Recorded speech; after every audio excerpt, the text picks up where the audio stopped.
When I was in the military, I was in charge of some very large maintenance operations. One of my maintenance assignments was in a communications battalion that had hundreds of generators to service and maintain. When we conducted monthly preventive maintenance checks and services, the generator operators were required to start and run the generator sets with the load to prevent starting and running issues caused by sitting idle for too long. You might say this was my early indoctrination in generator care and maintenance. Today, we are going to look at what you can do to protect your generator when it's in storage. When I worked for an RV dealership, every spring I noticed the service department was booked with appointments for generators that either wouldn't start, or if they did start, had that all too familiar surging sound. I immediately knew this was a result of letting the generator sit in storage without starting and exercising the generator. It might seem odd, but the lack of use is one of the biggest problems with gasoline generators. Fuel can start to break down in a couple of months. When a generator sits for months at a time, the fuel starts to varnish and gum up, resulting in hard starting and surging problems. Fuel-related problems are the #1 reason for exercising the generator, but there are other reasons too.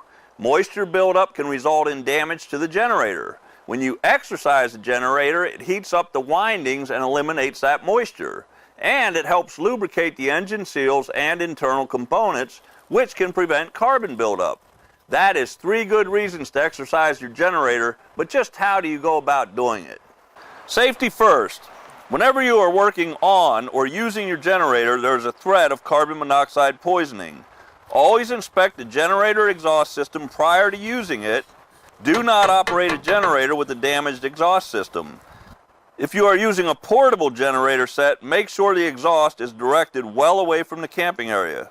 Test your carbon monoxide detector for proper operation prior to using the generator.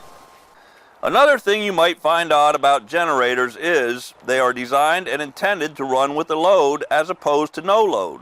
By load, I mean an electrical load.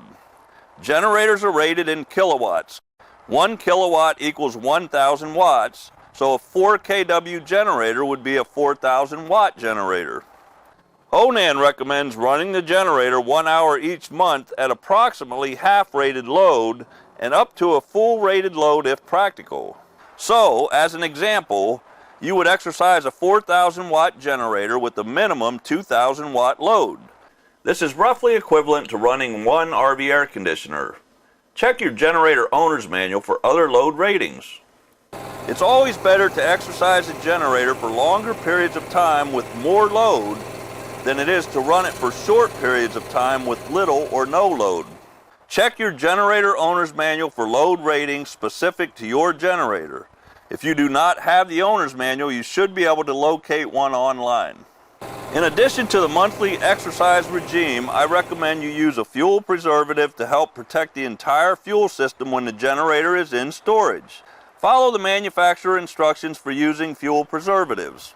Run the generator long enough to get the fuel preservative through the fuel system. Using fuel preservatives applies to any gas-powered items you might have sitting in storage at home, like lawnmowers, weed eaters, and ATVs. A good habit to get into is to add the correct amount of preservative to the gas can every time you fill it with gas. These generator problems mostly occur when the generator sits in storage for months at a time. If you have not started and ran your generator with the load on it in the last month or two, now would be a good time to do it. Following these simple steps in routine generator maintenance will keep your generator in top operating condition. Happy camping.